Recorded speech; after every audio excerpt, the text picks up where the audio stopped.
Say about it. Yes.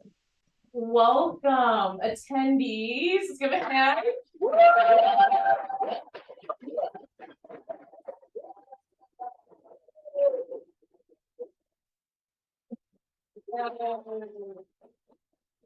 Thank you for joining us for our first Black Table Talk series. This is our first one this year for 2022-2023. And of course, we're going to start it off with Dr. Crystal Sellers Battle. Yes. We're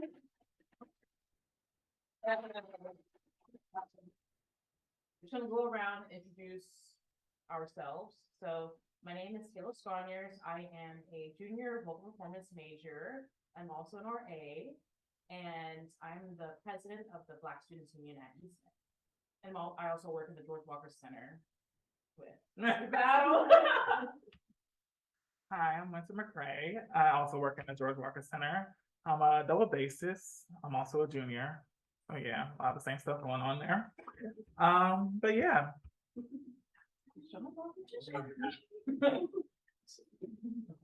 Oh, yes. First of all, before I get started, I promise I'm COVID negative, but I have a cough, so that's the reason why I'm wearing the mask. So I apologize. If you can't hear me on the Zoom, if you could just kind of put a message in and say, Crystal, you're not articulating clearly, that would be great. But I am Dr. Crystal Sellers Battle. I am the Associate Dean for Equity and Inclusion here at Eastman. I've been here since June 1st. And prior to that, I was Chief Diversity Officer at Juniata College, and prior to that, spent 12 years as Professor of Voice and chair of the music department at Bluffton University in Northwest Ohio. And you're going to hear a lot more about my story as we go along. So that'll be a good introduction for now. So we're gonna jump right into all of these juicy questions we curated for you. But we'll see Winter, because Winter, she has really good ideas. And so she dominated this project. She did. Well, okay, I think you start off, Winter, All right. So we are happy to have you on the faculty. So we just want to know about the process of applying and getting this position. If you could speak on that a little bit. Okay.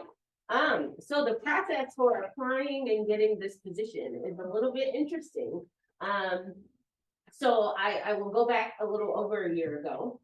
In June of 2021, I was here for the Eastman Leadership Conference. And I was co-presenting with Dr. Mary Ellen Poole, who is now the head or the Dean of Fine Arts at Carnegie Mellon University. And she asked me if I would come and present on equity and inclusion with her during some of her sessions, since she was one of the lead instructors. So I came. And I was leaving that conference to drive to Pennsylvania for my interview for my last position. And so I was there. I asked Dean Rossi, I said, hey, can I have lunch with you just because I'd like to pick your brain and figure out what would be a great thing for us to, what should I be preparing for as I'm getting ready for this interview?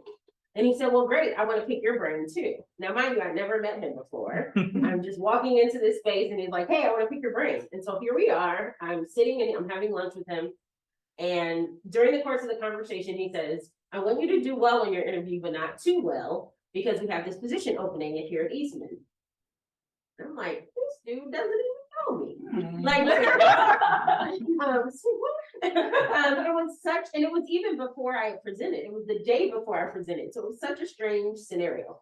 But anyways, we talked, fast forward, I went and did the interview at Juniata. They offered me the job as I was driving back to Ohio from the interview. So I called Dean Rossi and I said, well, Dean Rossi, we got a little problem here. They offered me the job. What should I do? So they were working really diligently to try to get the position posted in enough time, but I didn't want to leave the school that I had just interviewed at Payne. So I said, I'll go take the job that I have, because taking the job that I don't makes me nervous. So decided to take the position, and January, actually, I'll go back a little bit. December, on Christmas Day, I got a text message from the former VP for Equity and Inclusion for University of Rochester, Mercedes Ramirez Fernandez, who I met that summer as well. And she just said, Merry Christmas, we have a lot to talk about. I'm like, that's weird.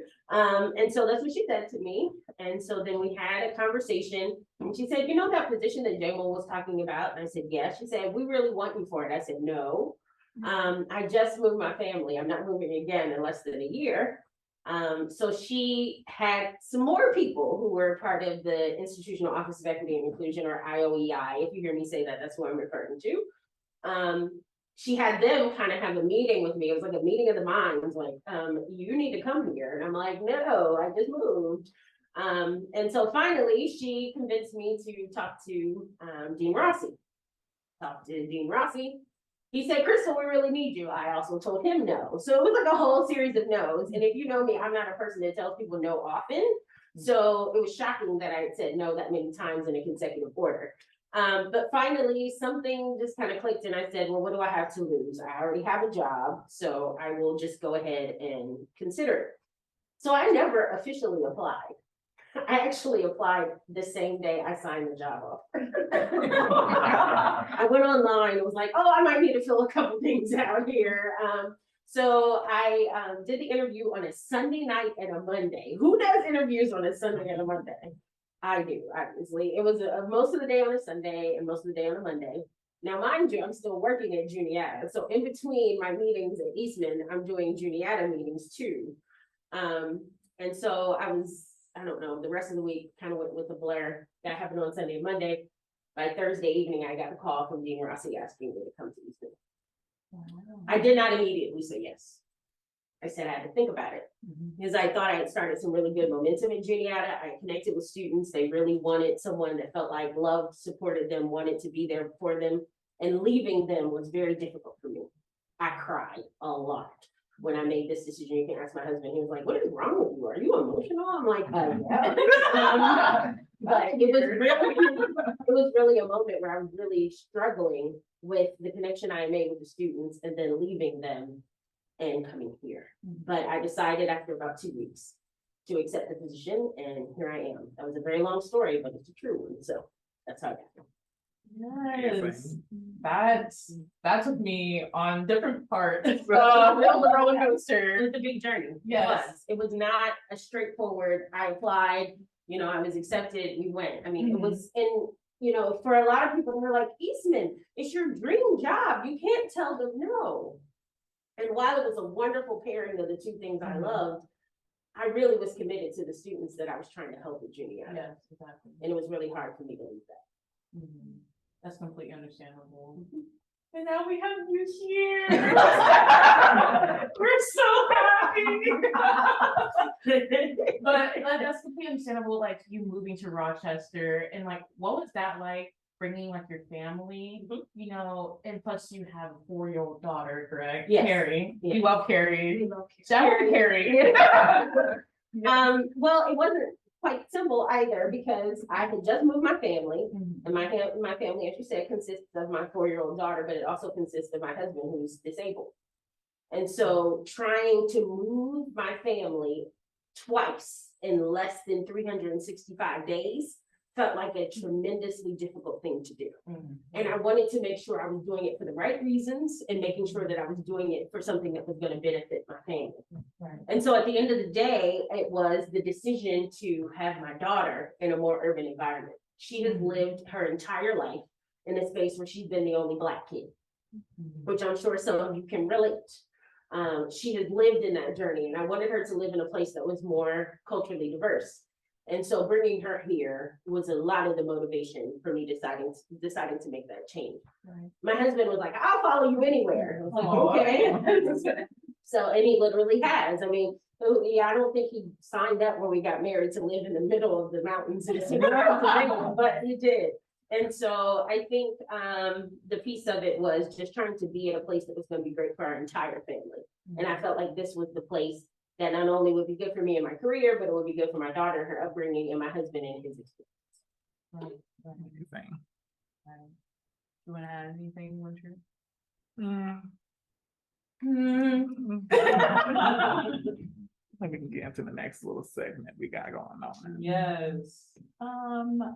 Let's get into like your educational background? Mhm. Were you attended school? Mhm. How did you come to being a performer? Mhm. Like, what were those, tipping points for you? Like, dang, this is like music, singing is like what I really want to like pursue. Well, that's funny because it wasn't at first. Oh, It wasn't. So I don't know if I've shared this story since I've been here at Eastman. So I originally was going to undergrad as a speech language pathologist. That's what I wanted to do. My niece was born with a speech impediment, and I was fascinated by the work that they were doing to help my niece acquire speech. I was like, this seems really fascinating. This is something I want to do. Well, I went to an arts high school in Columbus, Ohio. And my teacher there said, oh my God, you need to go to school for voice. I'm like, for what? I'm going to be a speech language pathologist. I think this is great. She said, you should audition at some schools in voice. And if you get in, that's what you should do. If you don't get in, then do something else. Now, mind you, I was the crazy, crazy child singing Rejoice Greatly in senior high in the Messiah performance. Who does that at 17 or 18? Me, I guess. It was random. And so I was auditioning. I auditioned, I think, at 5 places. I got into 4 of them as a voice major with scholarship. Who knew? And so I talked to her and she said, I think this is what you should do. And so I was going to go as a music ed major. Well, I got to Bowling Green State University in Northwest Ohio, and I got there as a music ed major and decided I didn't really feel like that was my calling. I wanted to be around kids and I wanted to help kids, but in a different way when I wanted to do the speech language pathology work. And so I switched to performance. During my journey while I was there, I had a voice teacher tell me that I needed to choose between being a gospel singer or a classical one. I couldn't do both. I wouldn't be considered legitimate if I did both. So I had that journey to deal with. And I was also there in a real troubled scenario with the opera director there. There was a whole just kind of mess there too. So there's a lot of things that were really difficult for me in that moment. But I persevered. I said, I'm going to graduate from here. I started here. I'm going to finish here. I took vocal pedagogy classes during that time, and I became fascinated. That's where I had my very first scope. It wasn't because anything was wrong. We just got an opportunity to get a free scope, and I was like, oh, this is kind of cool. Except when it was my turn. That's a whole other situation. So I had my first scope, thought that was pretty fantastic, got my chords looked at. I was like, this is kind of cool.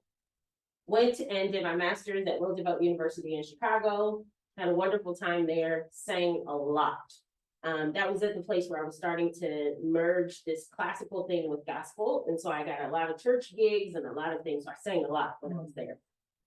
While I was there, I was doing a new music concert, and a administrator from Royal Northern College of Music was there and said, have you ever considered studying abroad, after I sang in a concert that night? And I mean, this was like one of these crazy 20th century pieces where I was literally singing over the heart of the piano. And it was sound waves, it was clarinet soprano, and that was also an point in my life where I thought I was at that time. The dramatic color tour, I was, and then I said, no, not so much anymore. And so he, asked me if I consider it. I decided, why not? What would I lose for going? So I went to England, studied there for a year. My voice teacher, her name was Sandra Dugdale, and she was known, if you watch any of the old school Gilbert and Sullivan recordings, videos, she was the lead in every one of them. So if you look up any books on GNS or Gilbert and Sullivan that are original from Britain, you'll see Sandra Dugdale as the lead. And so she was my teacher. And so it was a very interesting thing because it was a vibe there, which if you want me to talk about that, it was a vibe there being an African American studying in England the year that George W. Bush was reelected. I'll just leave it there. And so then I came back and I decided to take a year off, and I worked for the Columbus Chamber of Commerce. Really random how I got that job. I went for a temp agency, and then they said, hey, can you work in our workforce development department? I'm like, with what? But I actually worked with a mentorship program that they had for business officials and young students in the high schools in Columbus. And so that was pretty fascinating. So there really was a piece of my journey that was a part of being in that job. Then after that, I decided I was going to go and do the doctorate. I was looking at Florida State, I was looking at Ohio State. The day I was supposed to leave for Florida State, the doctor told me the day before I had to have emergency surgery, so I didn't go to Florida State. Did my Ohio State interview. Everything worked really well. Decided to go to Ohio State. During that time, that was when they started the vocal health and singing rehabilitation program. And so the moment that I started doing speech language pathology, I ended up coming full circle in my doctoral program because this program was specially designed for voice teachers, speech language pathologists, and ear, nose, and throat doctors who wanted to work with professional voice users after injury.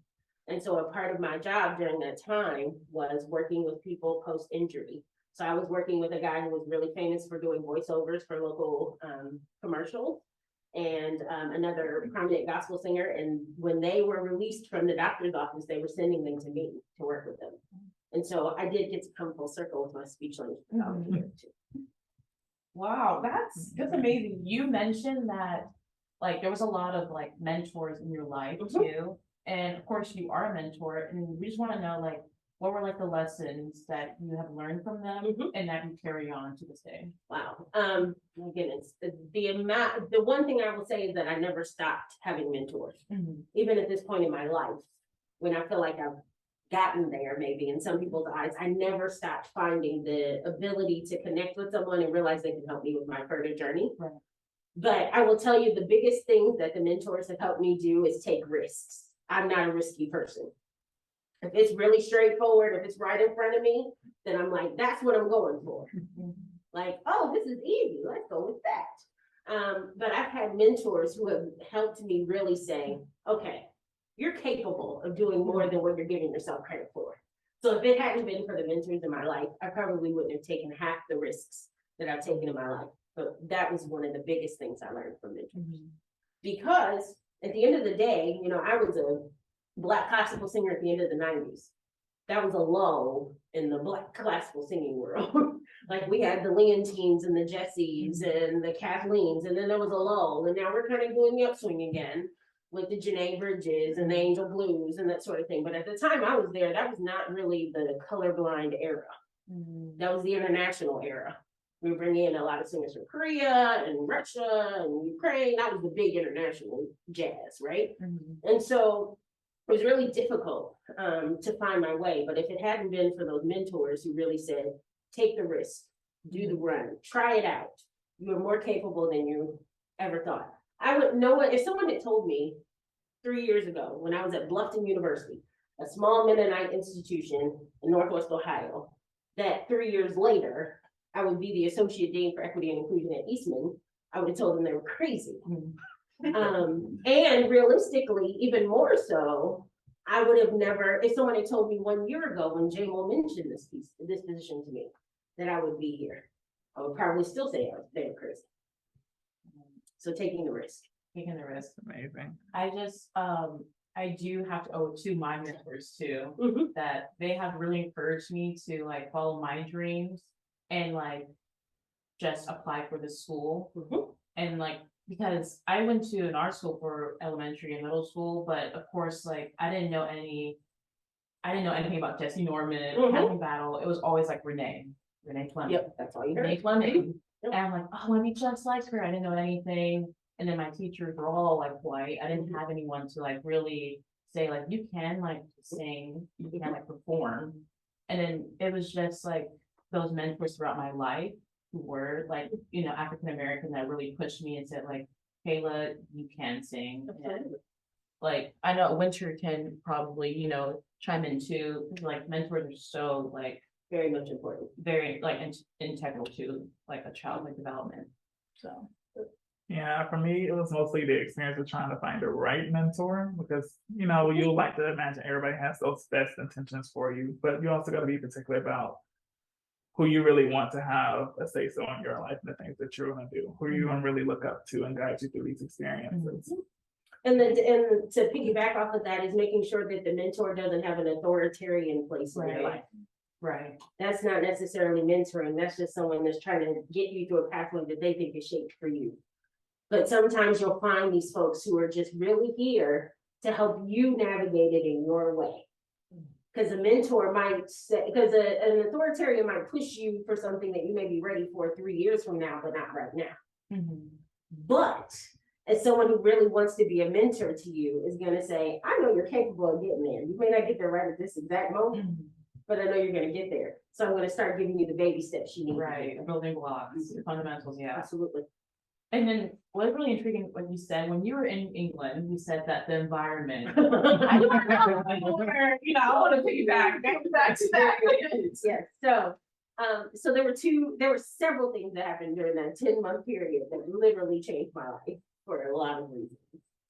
So when you go to England and study abroad as an African American, the white British don't quite know what to do with you, and neither do the Black Africans either. You're just kind of this toy in the middle. You're like, oh, we don't quite get who she is, really. So the white British were fascinated because they thought I was filthy rich in order to be able to afford to study abroad. Don't know where that came from. And then the Africans were just not at all okay with the fact that I didn't know my direct connection to the continent of Africa. Because most Black American students who were studying abroad either had an auntie or uncle that was directly connected to either England or Africa. That was their thought. So they would always ask me, well, where's your grandmother from? The States. Where's your great grandmother from? The States. Where's your great great grandmother from? The States. So I don't know what my connection to the continent of Africa is. I cannot say that I came from this country or that one because there was no 23andMe at that point or Ancestry.com. Yeah, back in the ice ages. No, just so it was really, really interesting. So I went to a Nigerian church. That's always an interesting experience. So I went to a Nigerian church, and this Nigerian pastor was convinced he was going to try to figure out what tribe I was from. And I said, now look here, if you knew how much was mixed into my family line right now, you would have no way of, he was like, well, I think you're from the Igbo tribe. Okay, we'll go with that. But what was interesting though, is that I found myself not referring to myself as African American when I left there. Because I felt like I wasn't African enough. I was just American. Because realistically, all the influences in my life from both sides of my life are American. 4 generations back in my family were born enslaved in this country. So I don't know what my connection was. So I found myself not feeling like I lived up to the term as African American. So there was also this piece where I wore my hair like this most of the time, so relaxed and straight. And so, well, except it's not relaxed right now, but that's a whole nother story. Don't look at the back of my head. So when I had my hair like this and people heard me talk, there wasn't this negative energy towards me. But I got my hair braided while I was there. And it was really interesting, just even being on the public bus, how differently people were treating me because they thought then I was African until I started talking. Then they're like, oh, you're American. And this is the worst phrase ever. We love the Black American accent. What? I hated that. That was like a terrible phrase that I got. And then I was also there when George W. Bush was reelected. I remember my mother was very concerned about me going because I was going not too long after 9/11. And she was really concerned about me being abroad. And Manchester has the largest international student population in the world because it has 7 full-sized institutions, universities in that one city. And so there were a lot of people from the countries that we had been convinced hated us as Americans. So needless to say, my mother was like, nah, you're not going over there. I said, well, Mom, it's an opportunity of a lifetime. I have to go. So I went and she went with me, she and my sister, when we traveled over. And she remembers being in a cab where the driver said, we don't hate Americans, we love Americans. We just hate your president at the time. So that was an interesting phrase, but then I felt like the culture shifted the day after they finally decided he was president, because there was all the recounts and all. Oh, you guys are probably too young to even know what this is about. But anyways, all of the recounts and all that was happening, and so it took them a while to announce that he was president. And then I think it was a shift from the way they saw us as Americans because we reelected. So it was really interesting. Hearing you speak on your experiences over in England, And I want to ask, how do you, because obviously you had to deal with some sort of microaggressions, some type of microaggressions happen. So like throughout your higher education career and even to now, how do you exactly handle those situations? How do you address those? Prayer. I still do it. It's really convenient because I'm here as an associate dean for people to put into their minds I'm a diversity hire. In both ways, to be a diversity officer, but also to bring diversity to an institution. Which, for those of you who have heard me talk, I don't use the word diversity, and there's a reason why. We can talk about that another point too. But I grew up with the microaggressions. I grew up with the you talk like you're white. I grew up with the you're so articulate. I grew up with the all of them, a lot of them. I got a lot of the, and even within my own race, you're cute to be dark skinned. Those moments, the colorisms, the sizeisms, all of those things that come into that place. Mm-hmm. And so it has been difficult for me. It took me a long time to get where I am now. I used to just laugh off the microaggressions because I was not concerned about the confrontation that could happen as a result. But I will tell you, it took me a long time to get there. I was not in undergrad or graduate school when I felt comfortable to finally say something back to people like that. I was not there. That wasn't the space I was in. When I finally got to the space where I felt comfortable enough to say something was when I finally said, I'm going to start saying the exact opposite of the phrase to them and see if they still see the same thing. So for instance, when I was hired at Bluffton, someone said to me, when we found out you were Black, it was a bonus. And so I went up to them and I said, I'm sorry. I said, when I found out you were white, it wasn't. Because sometimes you just have to make people make sense that what they're saying to you sounds absolutely crazy. I mean, because no one would be able to say, and the thing was like, it bothers me on so many levels, the ways in which we do these microaggressions to each other, even in a playful way. So I have learned, and I have this rule, it's called Come to Jesus, chapter 1 through 10. And chapter 1 is if you say it to someone in the opposite way and it sounds offensive, then it was offensive in the first direction. We just made it socially acceptable to deal with it. But I will tell you, it took me a long time before I felt comfortable with that. I used to tell people when they said, oh, you're so articulate, I used to say, oh, well, thank you. I'm like, wait a minute, time out. I didn't come out of my mother's room saying, yo, what's up, mom? No. None of us do. But to say that there is something extra about us is ridiculous to me. Sorry, I'm getting on my soapbox. Let me slow down and get my blood pressure up. Let me bring it down.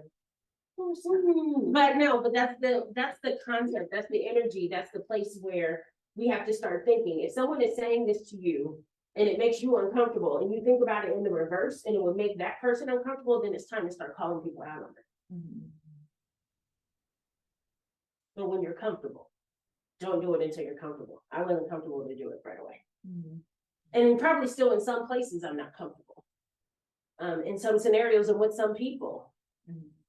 But that doesn't take away from the fact that I acknowledge what's happening and then I need to then maybe take some time. There have been some folks where I took some time and I said, I wasn't comfortable saying this to you when it happened, but let's talk about it now.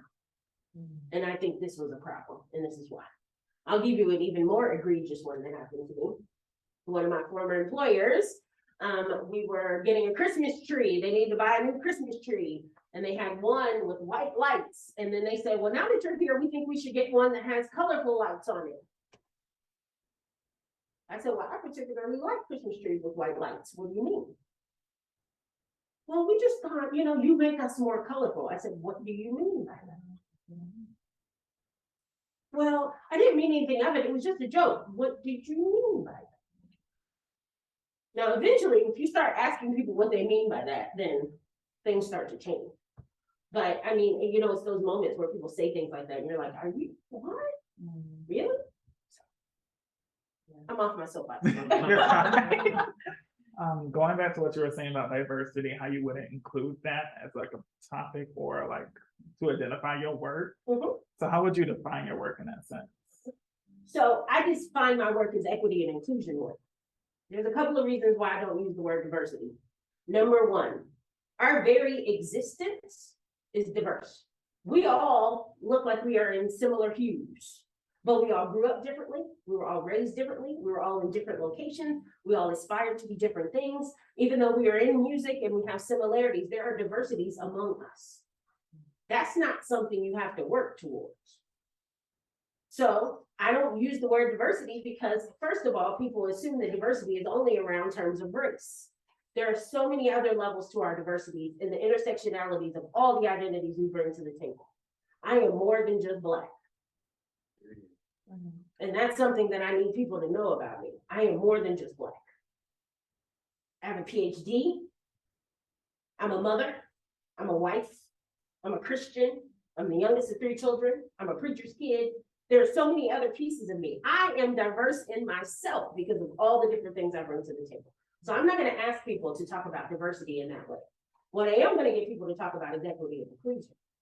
Because when people focus on diversity only, they feel like they can check out of the conversation because their definition of diversity is only around race.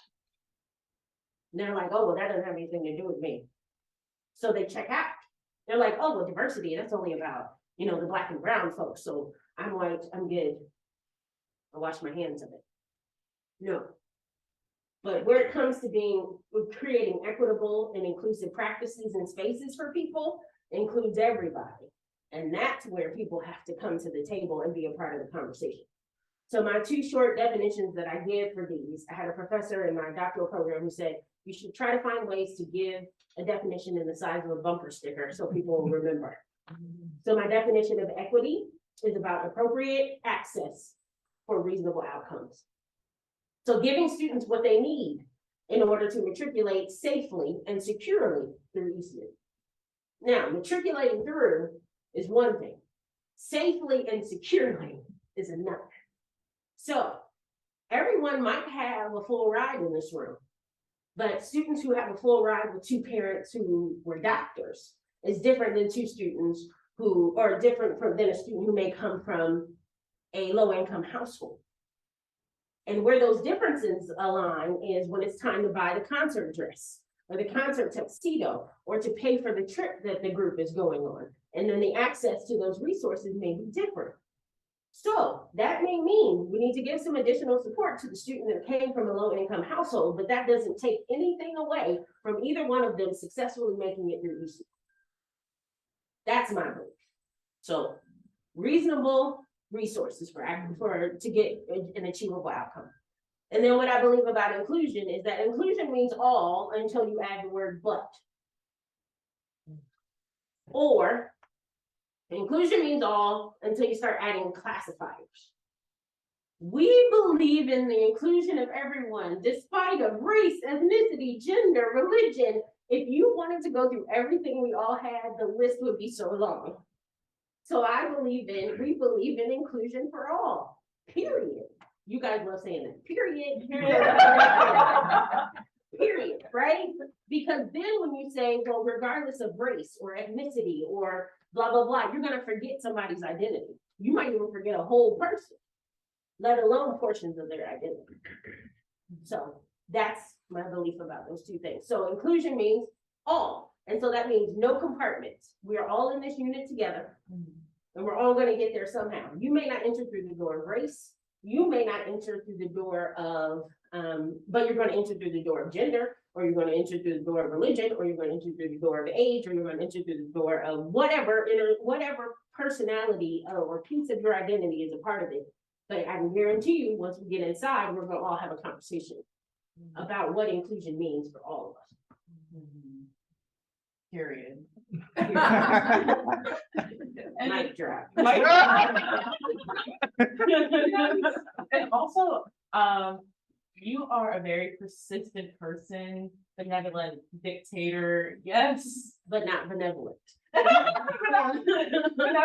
Yeah, exactly. But you've been working all summer, trying to find the little cracks that Eastman is not really focusing on. And I just want to know, like, what is on like your priority list for like long, like lasting change that can last forever here at Eastman? Well, number one is to get people to know what diversity, equity, and inclusion is. I got here, and a lot of people had a lot of opinions. And I will say to you, I am thankful for and appreciate beyond measure the Eastman Action Commission Racial Justice Report. I've been painfully familiar with all 175 pages of it, but that's only a snapshot in the story. You're welcome. So what we needed to do was to find out all of the stories that needed to be told and understood from the different identity sectors that we have at Eastman, and then help them to understand what my goal is. Because, oh my goodness, how itchy people get when they say, oh, there's a diversity officer coming in. They're going to tell me I'm racist. They're going to tell me they hate, that everyone suffers from white privilege. I probably might not use those exact words, but I might say that. But the reality is we need to figure out that we have more in common than less first. Then we can have this conversation, right? So that's the first piece of it. So my priority really right now has been introducing myself to as many people as I can to help them understand what equity and inclusion really is from my viewpoint and what it's going to mean for Eastman. That's number one. Then number two, I think there's a number of ways that we can go. I'm starting to have conversations about curriculum changes.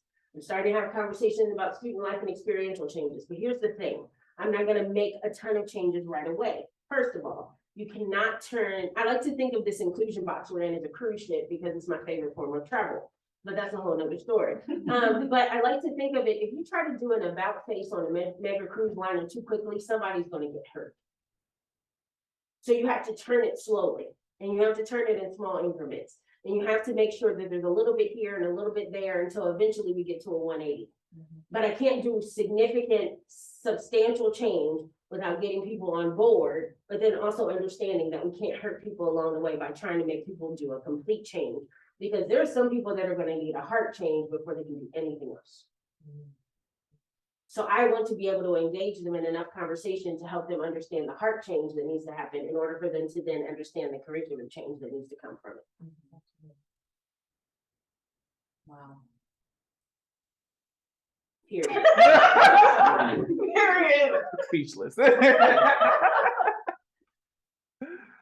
What's up? Let's see what I got on this document here. You got about 7 pages of poetry on there. We're trying to, get some juicy juicy questions. questions. That's a good one. Considering how strong of a leader you are and how passionate you are about your work, how do you survive or overcome an environment where people are comfortable about addressing issues of diversity and inclusion? There you go. Woo, Jesus. Okay, slow down, because you Okay. just gave. I'll just read it. I'll read the second half. Yeah, I was like, she just went really fast, and I was trying to figure out what she was trying to say.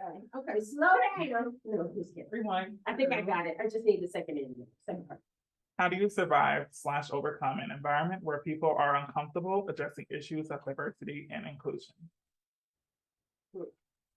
Well, first of all, you have to realize when you come into a place like this, you've got to be geared up to know that you're going to get bumps and bruises.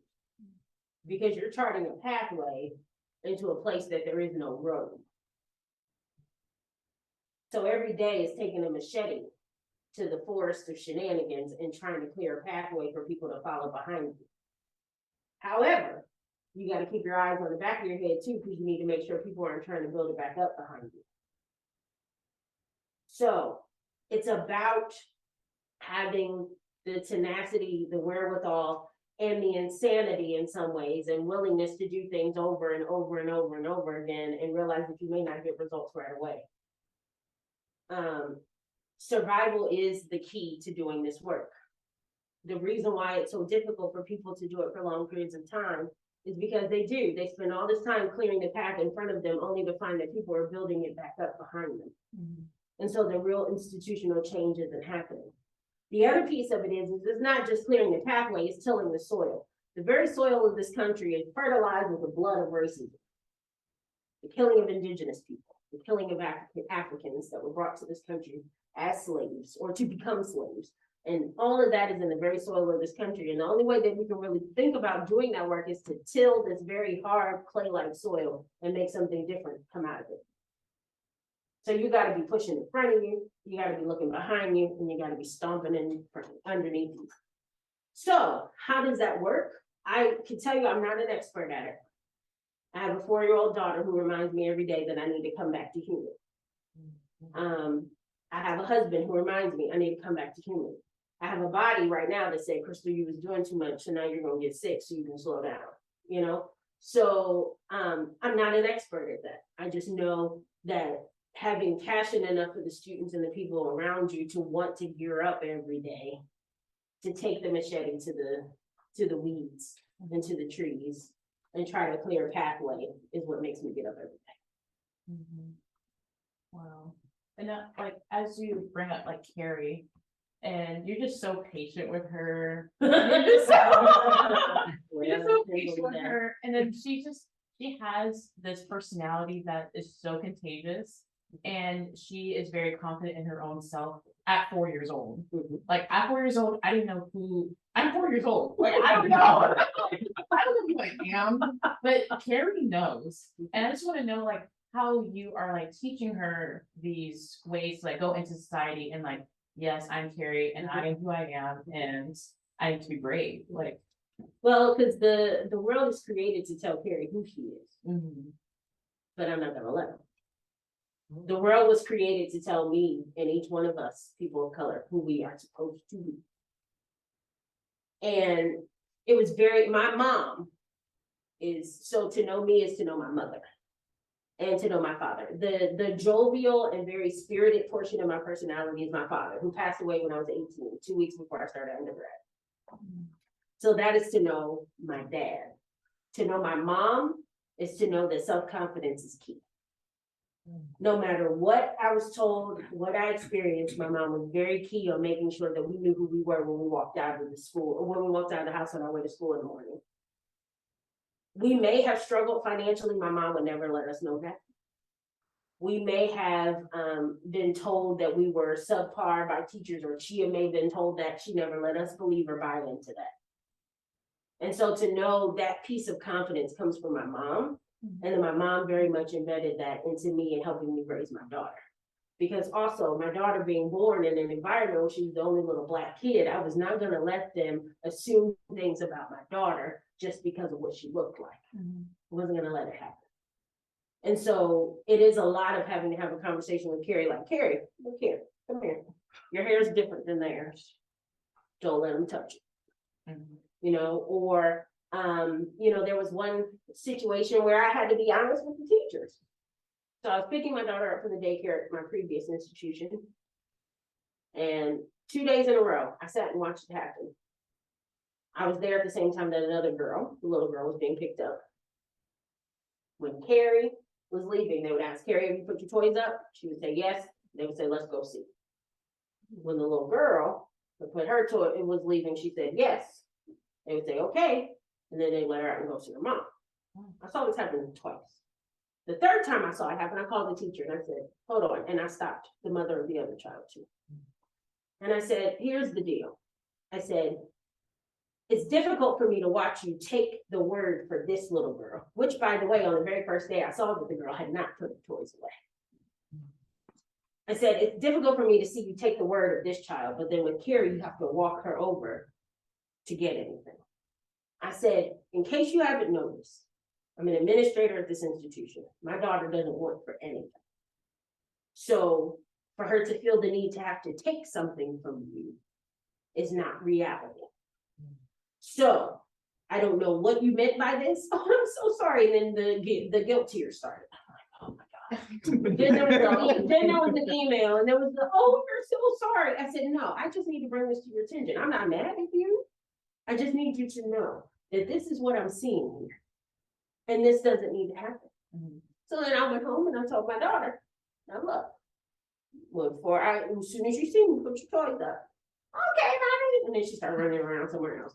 And, she may not have understood that moment, but I wanted her to stand there in that moment to understand what was being said. And for the other mother to see it. Now, the other mother probably was clutching her pearls internally and was ready to send me somewhere. But I needed her to know what was happening. And have a viewpoint on what that means. So helping my daughter to understand, because she's had to navigate the world in the first 4 years of her life being the only little Black girl. And she doesn't understand that, everybody's her brother and sister, but I understand it for her. And I want to make sure that she doesn't forget it. Right. That's so great. Because Carrie can sing. She's a better tone center than I do. Carrie can do a whole lot of things. Yeah. She's a special human. She is part of the reason why I'm alive today. It's a story for another time. When she was born, I was very, very ill. And if she had not gotten ill in the hospital herself, they would have sent me home and I probably would have died.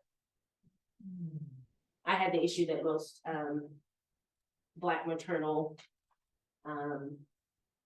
mothers have, loss of blood, a lot of other things that happen that causes us to lose a lot of African American mothers at childbirth. I had that issue. If it hadn't been for my daughter getting sick, I probably would have succumbed to the same situation. So she's here for a reason. Yeah. And I prayed, and so many people prayed, because I prayed for years to have her. And someone said to me when I found out I was pregnant, they said, your daughter is going to influence the energies of the people around her. And I see it every day. For the time she was born, a little girl had those people in that NICU. Oh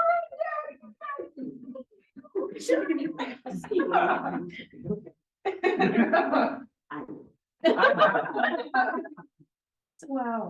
That was just so beautiful. I'd just like to ask, or do you agree on this last question? Sure. Before we get to that question, Okay. okay, I want to go back to this one because I listened to a podcast you did on the Juniata. You were talking about coalitions, and some might say that the issue is a coalition in itself. So, what do you define as a good versus a bad coalition? Oh yeah. So I talked about sometimes people will create coalitions to follow a topic, and they may not necessarily do it in the right way or the wrong way. I believe that a coalition of protesters is a bad coalition. Now, what I mean by this, now follow this thread before you ooh, off with her head. Protesters are people who make the example but don't want to do the work to fix the problem. So a coalition of people who are just, in essence, storming the Capitol and just wanting to group together to talk about all the terrible things that are happening and not wanting to make some change are protesters. And that can be a bad coalition. Now, a group of activists is a good coalition. Because the activists, they're going to go and protest and let you know that it happened, but then they're also going to huddle and figure out how to fix it. And that's what I mean by good coalitions. Because what I found is that right now we are creating these, I call it toxic allyship. So what we're doing is we're creating toxic allies by saying we're mad at something and we need 10 people to be mad at us about it. And probably 8.5 of them don't even know what they're really mad at, but they're friends with you. And so we're going to continue that pathway to be mad. And so that's toxic allyship. So we're getting to the point where we're creating these negative energies around a topic that we may not even all agree about. But how we counteract that is to say, this is something that is genuinely wrong, but this is how we're equipped to make the change about it. And that's the piece that I think we need to start focusing on. Because we can look at the news every day, social media everywhere. We can see all over the world, there's toxic allyship about a Black Little Mermaid. Dear Lord. So right now there's a lot of that. So what we need to do is to counterbalance that by taking the message of the negativity and then doing something with it to make something more substantial and beneficial for all. So that's what I meant by good and bad coalition. Yeah. No, and I don't consider the Black Student Union to be a bad coalition. I don't know if you thought that for it, because I'm not saying that, not at all. What I'm saying is that in our work, as we do the work that we're doing, and that I hope I will be a part of to help you, is that we are going to take the things that we see that are wrong and then huddle and then come up with a solution. Not just point the finger at what's wrong.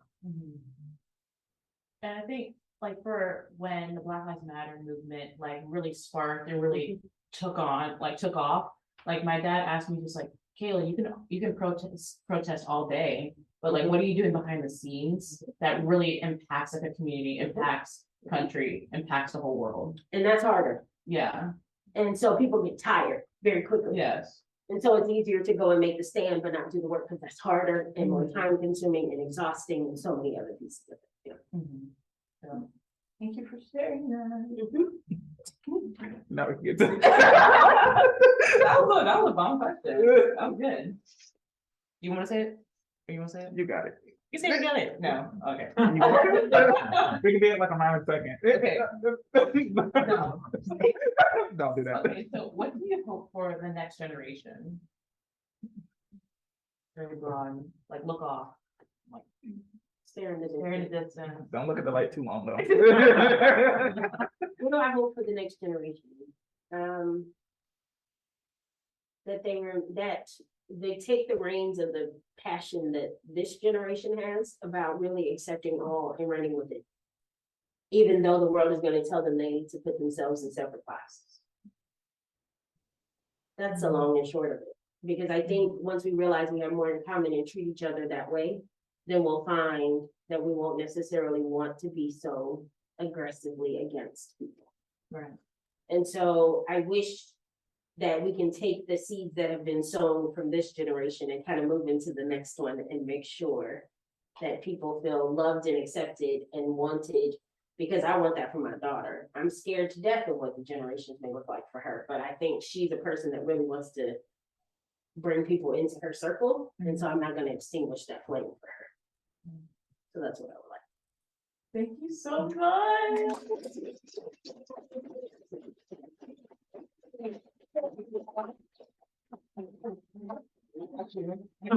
Grad advisor. But I really want to say, like, we really do appreciate you here at Eastman. We are so happy that you are here, you are existing, and you are really pushing for change. You know, it was like very hard not having a person like you here to come and talk to, come and vent, or like come with an issue that you would know how to handle. So thank you so much on like behalf of like PSUE. I think they will like say the same thing. And then Winter, you were saying? And we appreciate you. I enjoy coming into your office, just, you know, do homework, chill, talk. You know, it's a good place for the community at ESM to come together. Absolutely. And I hope more people will feel comfortable coming into the space and knowing that what you see is what you get with me. I think most people have noticed that what they see is what they get. So it doesn't change. Right. Yes. So we're gonna open to the audience members and of course on Zoom. If you have any questions for Dr. Battle, don't be shy. Jack O'Leary. Hello. Hi. So I think I watched your interview from Zoom, Okay. and I loved hearing about your like vocal pedagogy background. I'm super interested in vocal pedagogy myself. And I watched this like interview of you on YouTube from, I can't even remember, but some lady. This was a while back. It was cool, like, it was really like cool. a television show thing. Yeah, kind of. Yeah. And you talked a lot about like your experience as, you know, coming from gospel and being told not to do that and then being able to do that. And the books that you were in the process of writing.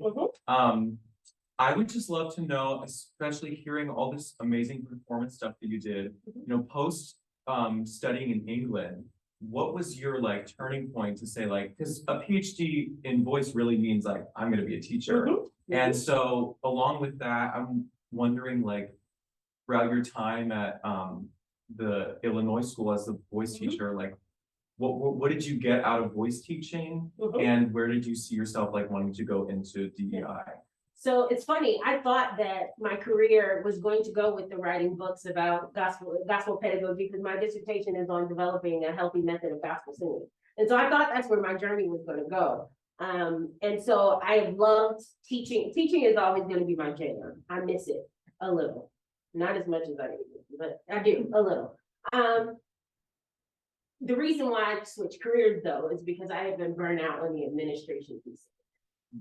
And so when I left, I really was ready to kind of move into the equity and inclusion work, which is something I've always done.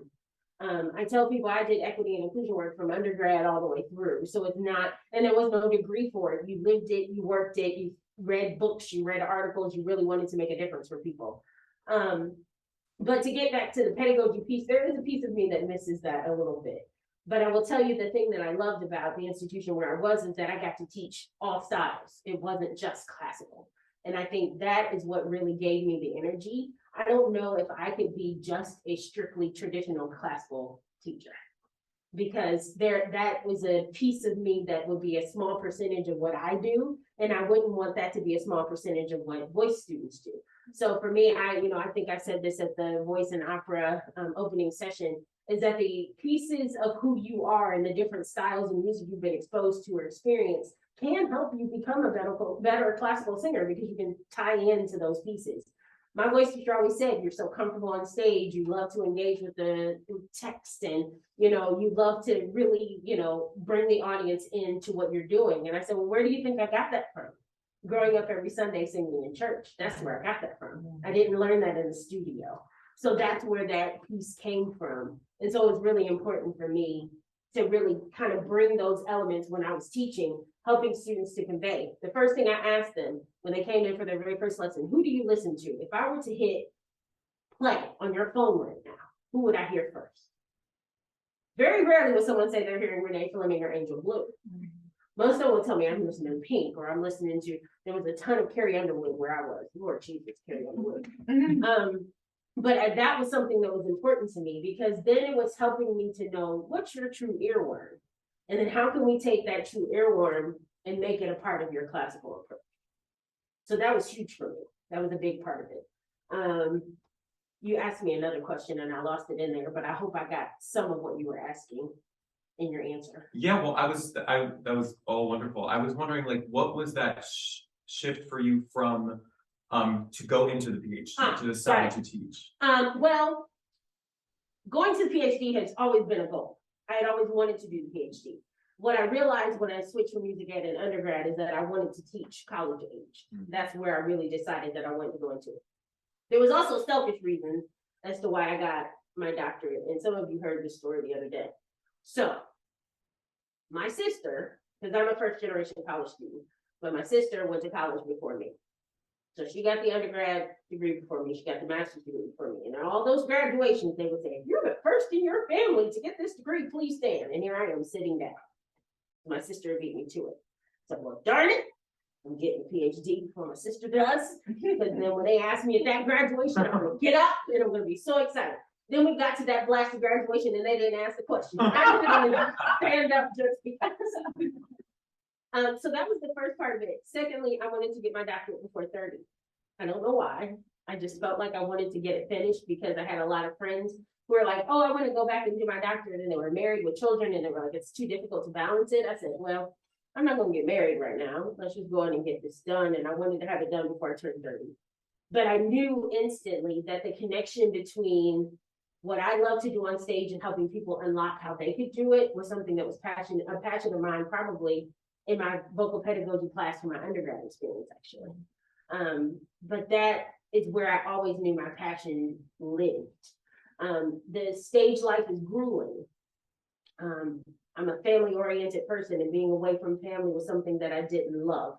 And here's the thing, this phrase of those who can do, those who can't teach, I think is bogus, because those who can should teach those who can't. Because what we find is that there's a lot of times that those who can go and do, but then they eventually decide they want to teach. I think really being empowered and having learned all the ins and outs of the voice and being able to teach people safely and not just what we think we want to hear, but knowing how the actual mechanism works to keep people in safe environments when they're learning how to sing was something that I think we should all be passionate about. So then we really are truly sending qualified singers into the performance realm without just thinking, oh, I'm tired of performing, now I'll teach. That's not the way it should go. It should be people who are really embodied and embedded in the experience to make sure that we're sending out quality singers into the world. So does that answer the most? Absolutely, thank you so much. Yes. Has anyone told you you look like Andrew Garfield? Yes. Sorry, I just had to say, because every time I would glance over, I was like,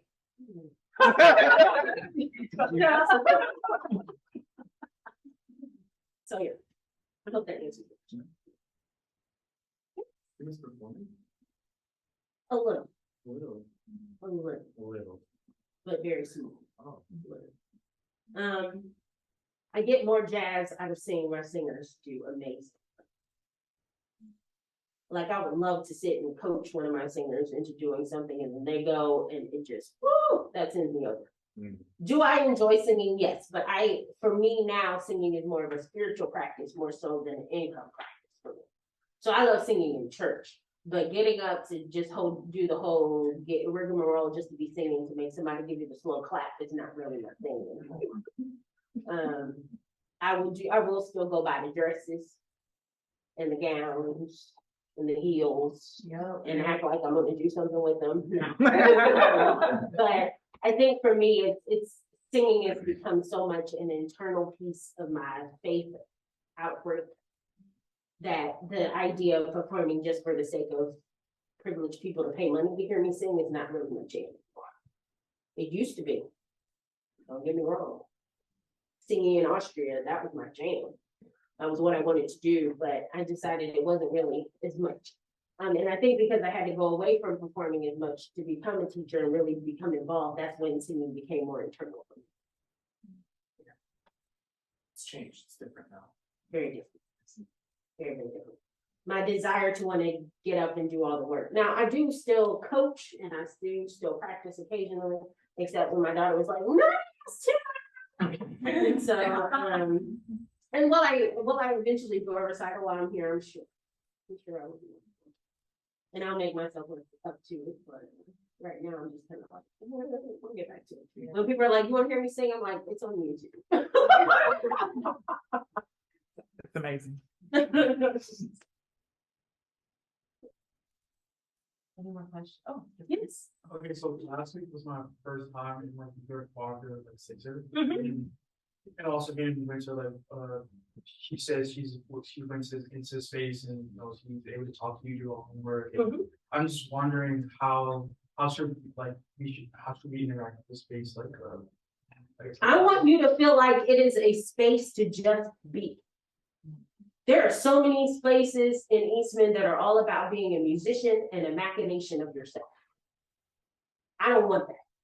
I want you to come into the George Walker Center and let your hair down. Don't feel like you have to code switch for a little bit. Because how much of our day do we spend code switching, right? You don't have to do that. I just want you to come and be. My only rules is that you can't practice in there. But other than that, I just want you to come and just be. Relax, take a load off, and just sit. Maybe the TV is on or something. I have meetings, so sometimes I'm in and out. I'm not always in there, but I still just want students to feel comfortable enough to come in and say, I just need to go see Dr. Sully's battle for a minute because she's, probably going to say something crazy and I'm going to laugh about it and it'll be fine. That's how I want people to feel that space. And as a space to know that you're not being judged on your musical ability, you're not even being judged on your academic ability. You're just judged on being human. That's what I want that space to feel like. So, Monday through Friday, 9 to 4, and Sunday through Thursday, 6 p.m. to 10 p.m. That's what I want the space to feel like. That it is just a paid place to just come and be and just absorb whatever it is about life that you just need to shake off. I tell people if you have emotional baggage, leave it outside that glass door. You can pick it back up if you want when you leave, or you can just leave that pile of stuff there. But I just want you to feel like it's just a place to feel comfortable in. Read, come play card games, watch television, bring your gaming system over, whatever. Just feel like it's a place to just be. Mm-hmm. So, I've always loved to sing, for many years. I'm older. Mhm. So what advice do you have for me? I decided that, I've gone in different careers throughout my life. Mhm. And I love them all, but I can't shake that singing. I cannot get rid of it. Songs come to me all the time. I dream about heavenly voices. So I went to the community school.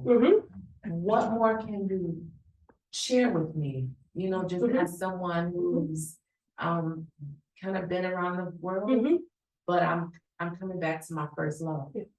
So here's the thing, trusting the heavenly voices you hear to guide your pathway. You may have a teacher that is going to completely hone in on all the pieces that you love about singing, and you may have a teacher that won't, but you got to trust your own ear and your own heart. Because you're probably going to have someone say, oh, well, I think you should do it this way. And it may feel completely counterproductive to what it is you've been trying to do for years. Follow your own pathway, journey, and heart into it. Because if it is a calling on your life to do it, it doesn't matter what anybody says or wherever path you take, you're going to end up where that calling is asking you to be.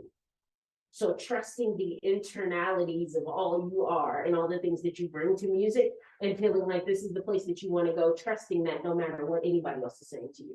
Because at the end of the day, it is I always say that music for me, because I consider it a spiritual thing. I see music as a vertical response, a vertical connection rather than a horizontal response. So when I sing, I'm more concerned about the connection that I have here than the reaction I get here. And so if you trust this more so than this and what's coming in, you'll be fine. So continue writing. If you hear things, sing it into your phone. If you see a lyric, write it down. I mean, staying constantly connected to that piece of things. And then another thing I would add is if you're hearing a creative tone in your ear and you want to do something with it, center yourself around somebody who can take it and do something with it if you feel like you can't.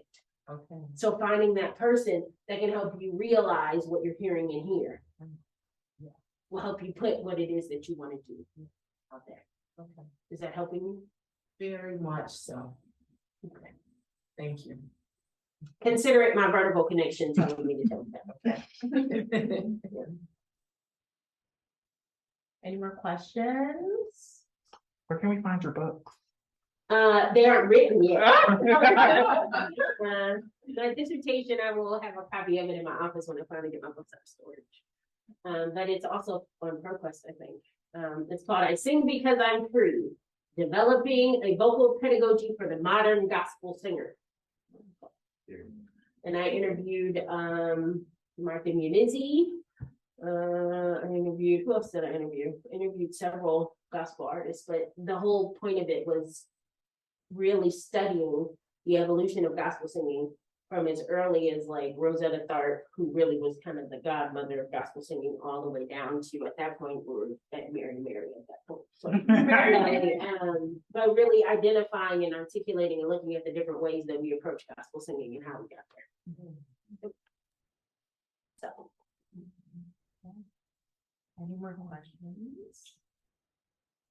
I'm sorry, I do have a question, but I was trying to decide if I wanted to ask it because your last response reminded me of a conversation you and I had maybe last week, and you were telling me about like your transition to DEI work.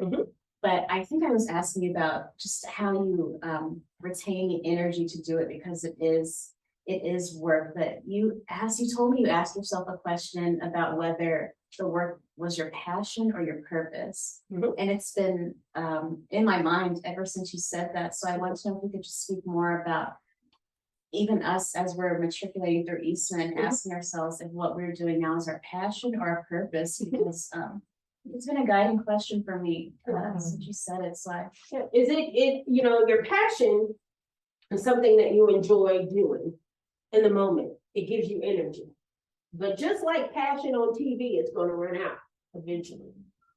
Your purpose is something that is going to feel very difficult for you to do right now because you're being driven by your passion.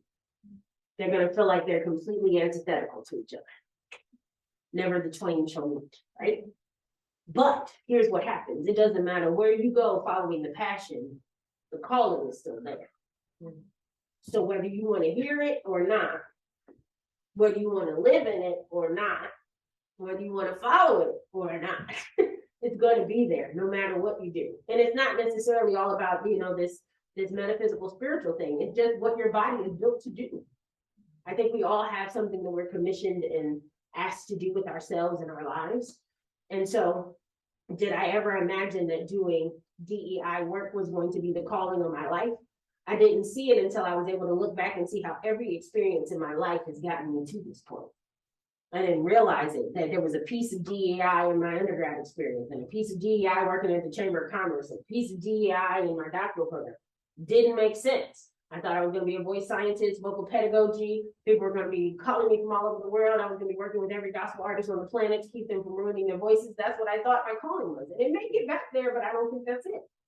I think those were the things that took me into the avenues I needed to get into to legitimize what I was doing in order to bring me to what my actual calling for my life was. That takes time. It takes time. You are not supposed to, you're not supposed to know what your calling is, I don't think at this point in your life. You might have different mini callings. There might be a mini calling on your life right now. But I think the big picture is that all the things that you're going to experience in your life are going to take you there. Wow. What is actually DEI? So diversity, equity, and inclusion. Oh, I see, okay. Yeah. But, you know, I never thought that was going to be the calling of my life at all. Being a diversity officer, heavens no. But then I realized it's going to be, but what has been a calling of my life my entire time is getting people to love and appreciate each other. And at the root of what DEI work is about is getting people to love, respect, and appreciate each other. And so it made sense for me to be doing this work because that's what it is at the end of the day. Love, appreciate, and respect each other. Because I say there's 4 things people want. They want to be loved, heard, respected, and wanted. Those are the 4 things people want. And they will try anything in the world to get it. They'll try to achieve as much money as they can get, success, fame. They'll, you know, kill, borrow, and steal for it. But literally all they want is to be heard, wanted, loved, and accepted. I might drop it right here. Well,